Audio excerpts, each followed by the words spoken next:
بسم الله الرحمن الرحيم. أنا ku hadlaya magaca xisbiga UCID ee dalka UK ahna gudoomiyihii xisbiga UCID ee dalka UK waxaynu ognahay oo aynu ka wada dhaleegsanahay khilaafaadka culus ee maanta dalkeeni Soomaaliland xareeyay. waxaynu rajeynayaa insha Allah inuu Ilaahay inaga samata bixiyo. ma aha markii ugu horeysay ee khilaafaad noocan ah oo dalku ka dhaco horey ugu soo dhici jireen, laakiin tani waxa ka duwan waxa weeye madaxda maanta inuu hogaaminaysa ayaan ogolayn wada tashi in la yeesho, ayaan ogolayn in laga xaajoodo sida dalkan ay ugu qabsoomi lahayd doorasho xilligeed ku dhacda iyo sidii wax loo wada qabsan lahaa. Soomaaliland waxay ku dhisan tahay waxa weeyaan wada tashi, waxay wax ku dhisan tahay waxa weeyaan in miiska la isla soo wada fadhiisto. haddii ay macangeynimo wax tarayso dowladdiisa aad baraayaa joogi lahayd iyo kuwii hore loo arkayba. marka ta ugu horeysa aynu ka hadlaynaa maanta waxa weeye waa taa. talabaad aan doonaya aan ka hadlo waxa weeye maalin dhaweyd waxaa hadlay wasiir aan u malaynayo inuu yahay wasiirkan howlaha guud iyo guryeenta. runtii ma aha dad noocan oo kale ah inay noqdaan wasiir. taana waxay ku cadaynaysaa in sharcigii Somaliland ama dastuurkii aynu dhiganay aanu shaqaynin. waxa kow ka ah maanta cidda wasiirkeenu ah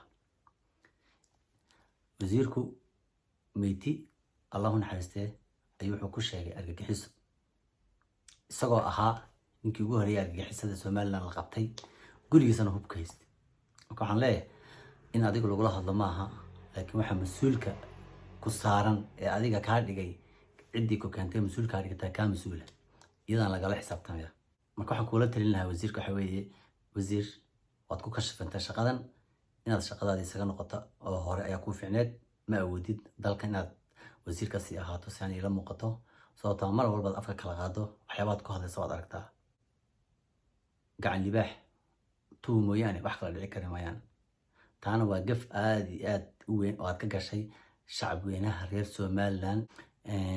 haddaan ka hadlo dhinaca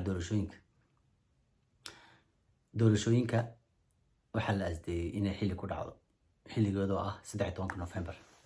doorasho kasoo hormari kartaana anu siday la tahay inaanay jirin, ana macquulna ahayn. marka waxaan kula talin lahaa dowladda inay doorashada xilligeedu ku qabato 13 November, aanay saacadna aanay ku darsamin. taas waa mid. talabaad kale aan doonaya maanta inaan ka hadlo iyadana waxa weeyaan furista ururadu waanu soo dhaweynaynaa, waanu taageersanay, laakiin waxaanu qabnaa inaanay xilligeedii aan la joogin hadda.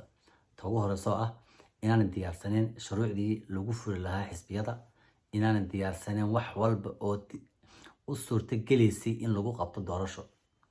marka waxaan leeyahay madaxweyne, haddii aad doonayso dalkan inaad khalkhal siyaasadeed u horseedo, Somaliland weligeed bay jirtay 30 sano. waxa lagu soo caanamaaliyay waxa weeyaan waa wada tashi, waxa lagu soo wada caanamaaliyay waxa weeyaan wada hadal.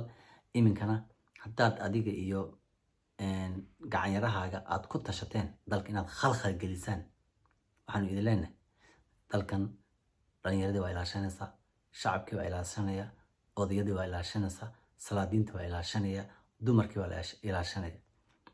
marka ilama aha inaad khalkhal gelin kartaan siyaasadda Somaliland. taana waa mid. laakiin waxaan kula dardaarmaya waxa weeyaan inaad doorashada xilligeeda ku qabataan. waxaana ku jirta inaad xilligeeda ku qabataan, dalkan ayay u tahay badbaadada qaranka. marka fadlan madaxweyne, adigu xilligaaga waad soo dhamaysatay, dalkan khalkhal ha gelin, ha kaga bixin dhibaato. waxaan kugula talin lahayn haddaanu nahay dhalinyarada qurbaha, weliba xisbiga UCID taageerayaashiisa ugu waaweyn, waxaan ku leenahay fadlan ku qabo xilliga doorashada loo asqeeyay, sababtoo ah doorasho kasoo hormari kartaana ma jirto. asalaamu calaykum waraxmatullaahi wabarakaatu.